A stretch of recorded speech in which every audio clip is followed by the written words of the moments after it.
Welcome to Moments with Marianne. This is your host, Marianne Pastana. And we're here today with Maya van Rossum, who's here to share with us her new book, The Green Amendment, The People's Fight for a Clean, Safe, and Healthy Environment. So Maya is a veteran environmentalist on a mission to use our state and federal constitutions to empower activists and provide hope to communities everywhere seeking to address environmental racism, the climate crisis, and the ongoing ravages of polluted water and air, toxic contamination, and withering ecosystems nationwide. She is the founder of the Green Amendment for Generations, a national nonprofit organization dedicated to inspiring passages of green amendments in every state across the United States. So let's welcome to the show, Maya van Rossum. Thanks so much for having me. I'm really excited to be here. Well, what an honor it is to have you here and to talk about your new book. What inspired you on this path? So my book, for me, is really sort of a glorified fact sheet. I know that's probably not very attractive, but I promise it's filled with stories and done in a way that's intended to be interesting. And it's all about helping me advance a national movement, which is about getting people, inspiring people to want to secure a constitutional right to a clean, safe, and healthy environment. And I am very passionate about this because I've actually been an environmental activist for about 30 years now. And I'm also an environmental attorney. And I've experienced all the many ways that our current system of environmental protection laws fundamentally fails us, because these laws are focused on legalizing environmental pollution and degradation rather than actually preventing harm in the first place. Because in one of the states where I work, we had actually a long ignored constitutional right to a clean, safe, and healthy environment, we were able to overturn a devastating law that would have advanced industrial operations in really challenging ways for the environment and for communities where fracking for gas for shale was taking place. It was a law that needed to be defeated before it started. And because we had this long ignored constitutional environmental rights amendment, we were able to do exactly that. And it's a victory we wouldn't have achieved but for the constitutional environmental rights that existed in that one state. So what started you even having an interest in the environment in the way that you have? So I think I've been an environmentalist all my life, ever since a child. And I've also had a side of me that was really about championing justice and what was right and trying to help empower people, but also empower nature to really stand up to the injustices that we all face every day. And over the course of my life, I have really had the wonderful opportunity to blend my love for the environment with my love for justice and my interest in the law into my work as an environmental activist.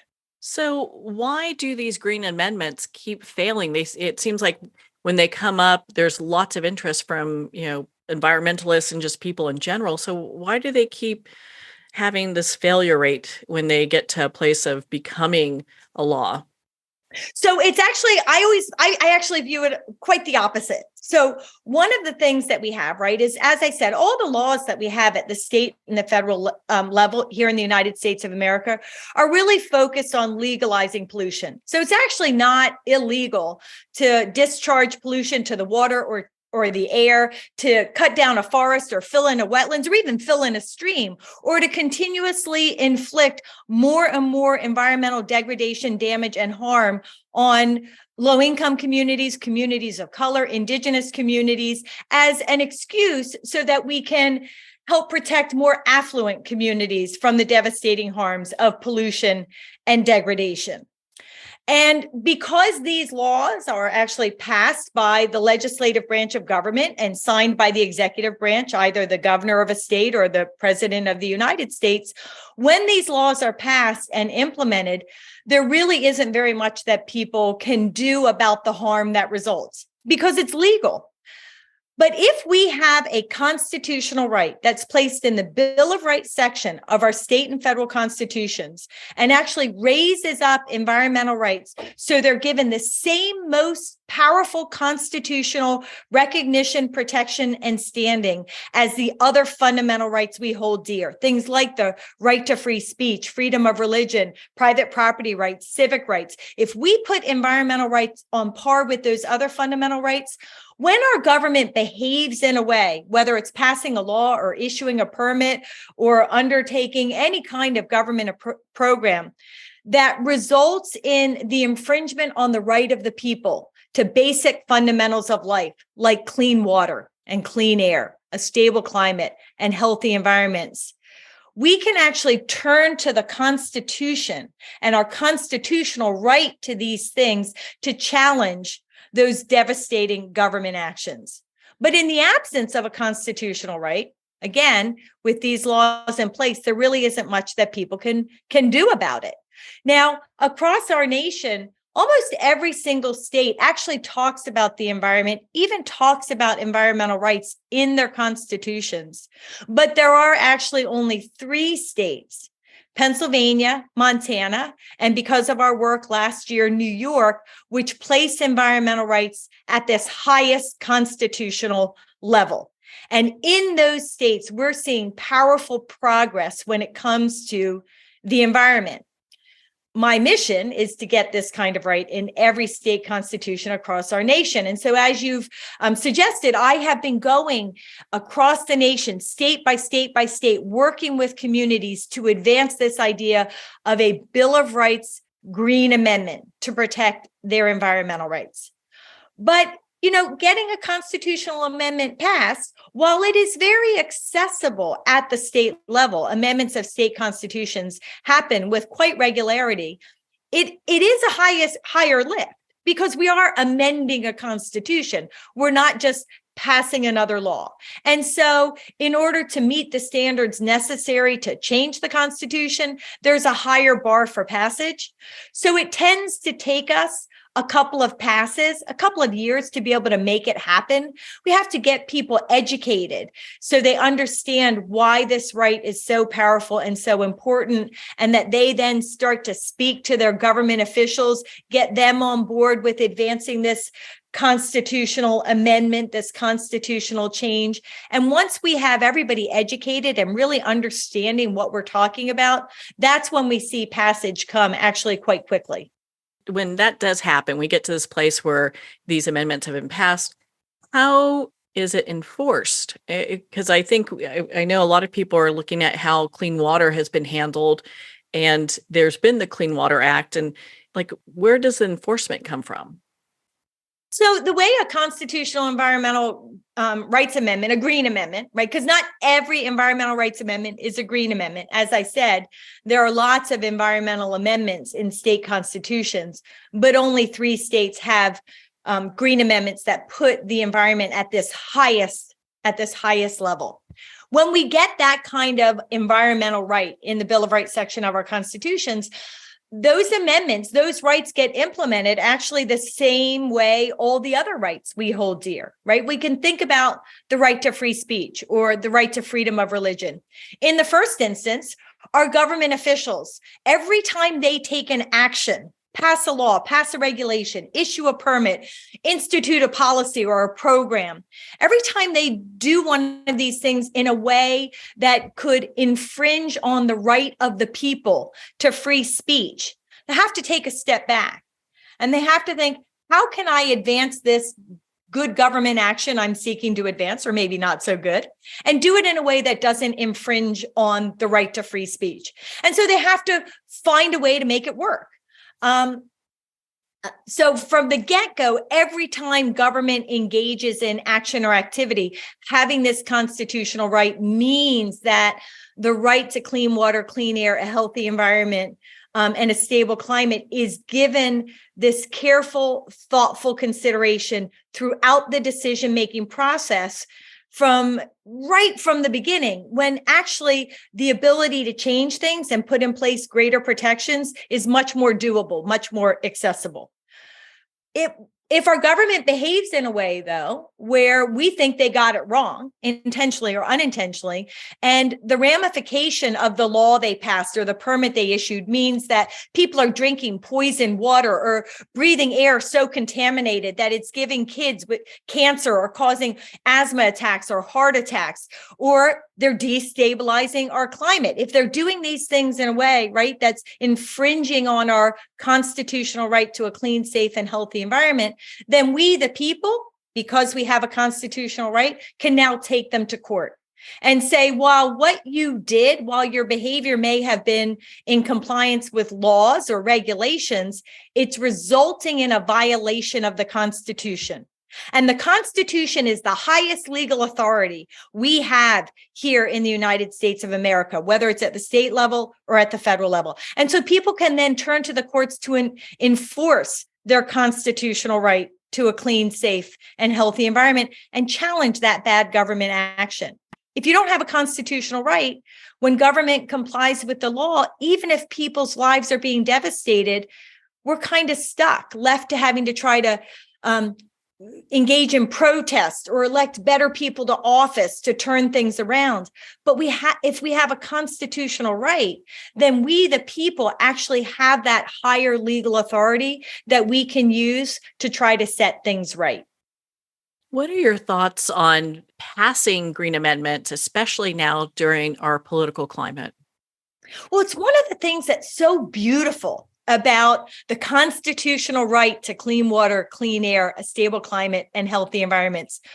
We all know how much, regardless of how much money we have, regardless of the color of our skin, regardless of our political affiliation, we all know that we need clean water and clean air. We all want our family and our friends, our children, to be able to go to their home or office or school faucet and get a glass of water that's going to be safe to drink. We all know, except for maybe those who are in climate deniers, but that a changing climate has serious ramifications for our health, for our safety, for economic vitality, for future generations.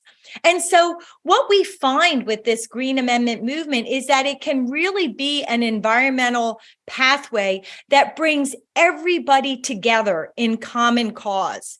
Because we're not, all we're saying is that we as people, when we're born here on this earth, we have an inalienable human right to clean water and clean air and a healthy environment. And we want that right enshrined in the Constitution alongside the other precious freedoms that we enshrine in the Bill of Rights section of our Constitution, so that when we, the people, need the power to defend that inalienable human right, it is there for us to turn to. So we actually find, because this is such a basic, fundamental human right that we are talking about, we really do find that there is a place, a space in the Green Amendment movement for everyone. We can talk with the most conservative voices who traditionally are thought of as being against the environment. We can talk to them about the value of recognizing environmental rights in the Bill of Rights section of our Constitution in a way that everybody that's partaking in that conversation appreciates. And we've demonstrated that in the states where we are advancing green amendments. It's not happening everywhere, but in a number of states like New York, where the Green Amendment has passed, in Maine, in New Jersey, where we have Green Amendment proposals advancing, as well as other states, we actually have bipartisan support for the Green Amendment. In fact, in New Jersey, we have a very powerful and growing contingent of conservatives that are coming together in support of the Green Amendment. In Maine, our lead sponsors are a combination of Democrats and Republicans. So it's because we all believe we have a right to clean water and clean air. It's very basic and understandable to us all. So again, it becomes this place, this space to talk about the environment where we can all agree and come together in common cause. I'm sure everyone wants to be able to turn on their tab and not worry about whether or not it has high level of lead in it, when they go to drink it. So I could see where everyone would want to get on board. Absolutely. And it's one of the things, I in my book, the Green Amendment, the People's Right to a Clean, Safe, and Healthy Environment, what I do is I do talk about the law and how the law works, and I try to do it through stories. I do talk about how our current system has fundamentally failed us. I do talk about people who have been harmed by environmental pollution and environmental racism.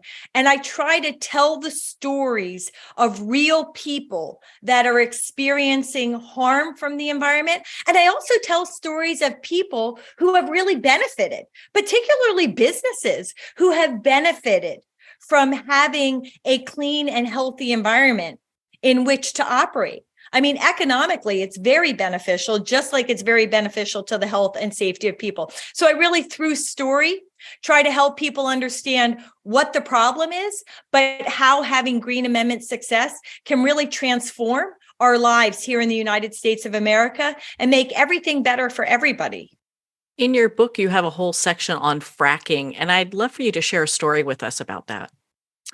So fracking, for those who are not aware, although I think at this point, most people are aware, fracking is a technology where it's a very highly industrial technology where the industry drills deep down, a couple of miles down into the earth, and then bends and goes horizontally and drills for a couple of miles, and then shoots massive millions of gallons, 15 to million gallons of water that is laced with dangerous toxins into that borehole, and tries to shoot that water with those toxins through the borehole into the geology of the earth, very literally shattering the geology of the earth in order to release little bubbles of gas that are trapped there, bring it up to the surface in order to create gas to fuel things. It is a very invasive, it is a very dangerous, it is a very damaging industrial process that contaminates water, contaminates air, decimates forests, decimates ecosystems, and is a major and growing contributor to the climate crisis because of the methane emissions and other greenhouse gases that it emits. And actually in the book, particularly the chapter that focuses on fracking, I really tell a number of stories of a number of families whose lives have been devastated. One of those families is the Bjorn Barrison family that live in central Pennsylvania. A relatively rural part of Pennsylvania, but they are literally surrounded by fracking operations. Where they live, the children are exposed to fracking operations north, south, east, and west. Where the children go to school, the school is surrounded by fracking operations. There's really nowhere that they can go in their daily lives to get away from the contamination that is released into the air and into the environment from these fracking operations. Lois, Bjornson Bowers, has really been raising up the alarm bells around fracking for a number of years, trying to get in place critical protections in order to protect her family. And there was a scientific study that was being done by an environmental organization, and she volunteered for her family to have their blood tested with the blood of others in their family. And what they found was that the entire family had dangerous contaminants in their blood, including her young son, who had naphthalene and benzene and all other kinds of dangerous toxins actually flowing through his blood. And the levels were so high, it became quite a shock for the family and really made them fearful, because these kinds of contaminants have serious health consequences. And so just having that knowledge helped Lois, of course, in her advocacy to try to get greater protections for her community. But it has also helped inform government officials who are trying to learn about how fracking impacts their communities and what they can do about it. And just for me, the story of Lois and her family and her young son, Gunnar, was particularly poignant because Gunnar is the same age as my son, Vim, and just imagining what it would feel like to have my son living in that kind of environment in his home, in his school, where he played with his friends, always being exposed to these dangerous contaminants that were literally invading his body at very high and dangerous levels, was, as a mother, just something that really wrenched my heart. You touched on this earlier, but I'd love for you to go into more detail. You mentioned environmental racism. What is that, and what does that look like? So environmental racism, it's actually something that happens quite legally under our laws, unfortunately.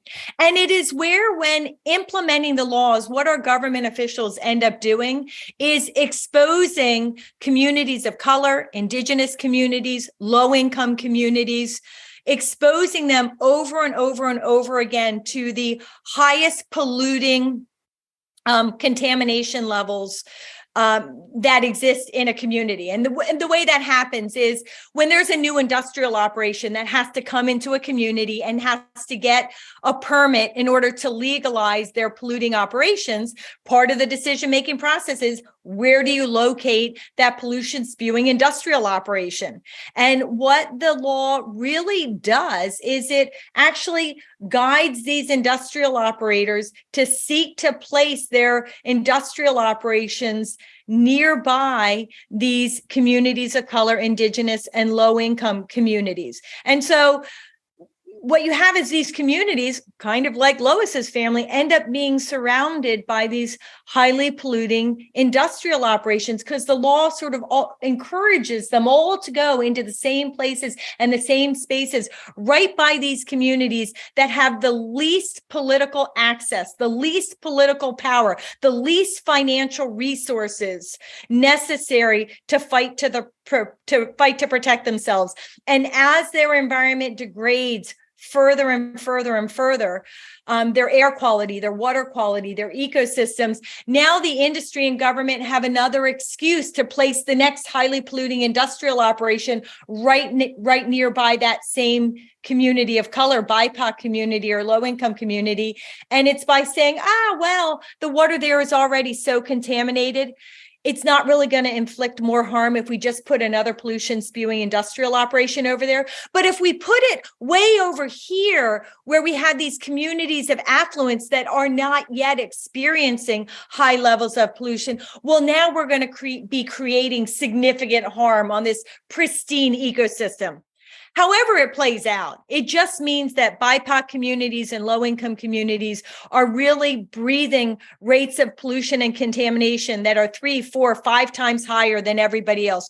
More pollution in the air, more pollution in the water, being surrounded by seas of asphalt, their forests and their waterways being destroyed, being contaminated, so they don't get the benefit of healthy environments. And it really ends up destroying their health, the quality of their lives, the ability to access, to have economic prosperity in terms of jobs and where they live and property values. Very literally, the neurotoxicants that can be spewed into the air near these communities of color can literally impact the brains of their children who are going to school and trying to learn, and actually inhibit the ability of children to learn while they're in school, which of course impacts them throughout the entirety of their lives. Because if they haven't learned well as children because of the neurotoxicants flowing through their bodies and impacting their brains, then it impacts the kind of jobs that they can get later, right? It impacts their healthy lives later. So it's just a ripple effect of devastating consequences. That is environmental racism, where our laws systemically are written and implemented in a way that sacrifices these communities of color, indigenous communities, and low-income communities over and over and over again, devastating their lives so that everybody else can be protected from those high levels, those same high levels of pollution and degradation. It's just abhorrent. So, Maya, how can people get involved?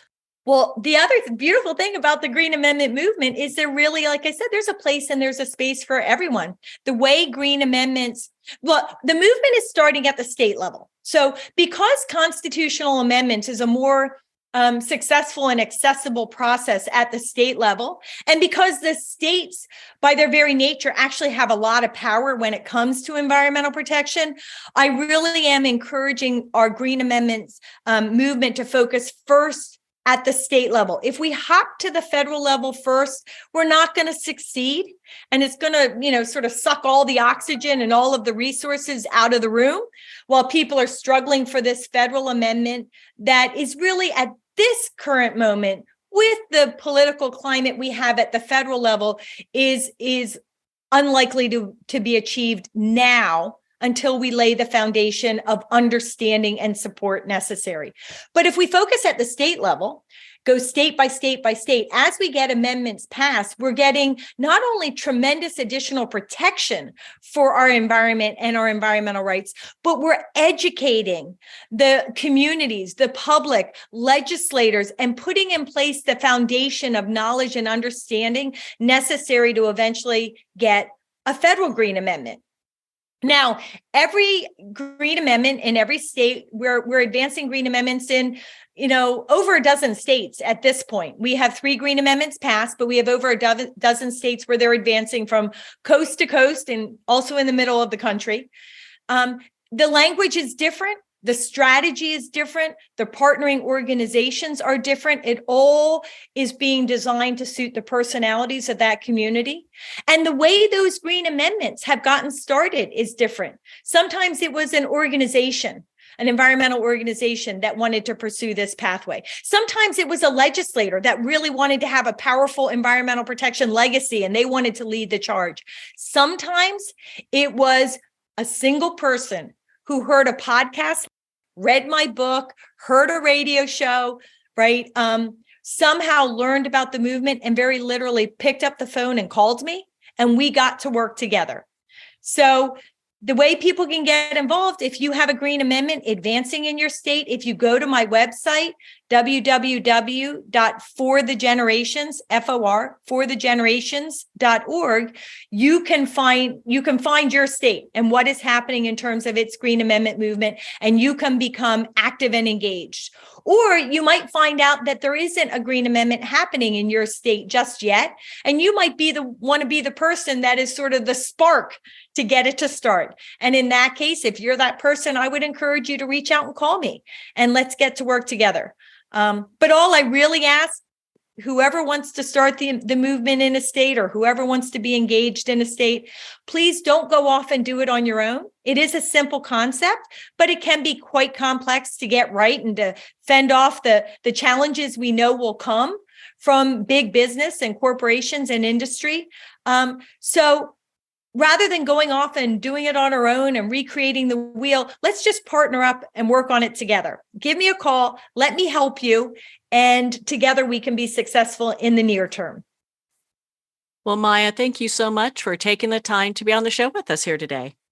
Thank you so much for helping to share the message about a pathway for environmental and community protection I'm really passionate about. And it's a pathway that protects not just present generations, but the future generations yet to come. So if you get involved, you're having a really powerful impact. So thank you for helping me to share that message. Well, thank you, Maya. It's been such an honor to speak with you about your new book, The Green Amendment, The People's Fight for a Clean, Safe, and Healthy Environment. The Green Amendment's available at Amazon, Barnes & Noble, and all indie retailers. And of course, remember, support our indie bookstores. If you don't see it on the shelf there, just ask for them to order it. We're going to pause here for a quick moment, and we'll be right back after this message.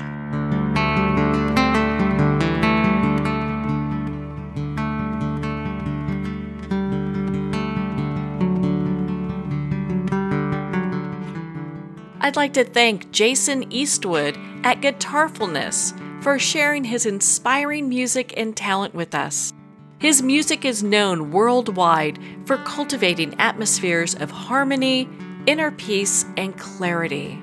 Visit Jason's website at guitarfulness.com. Join his newsletter, be part of his community, and download his music.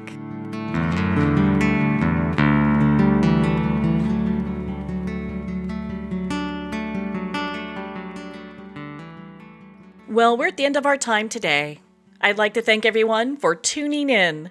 You've been listening to Moments with Marianne, where we make every moment count.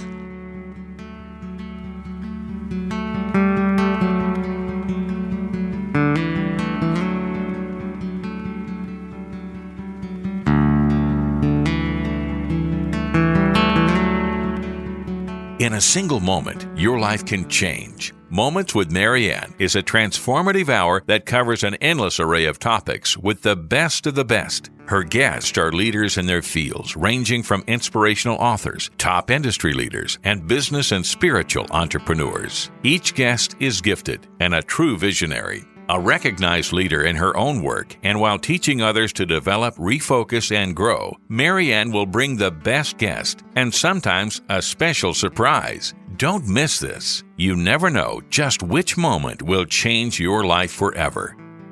Make sure to tune in and visit momentswithmarianne.com for more information.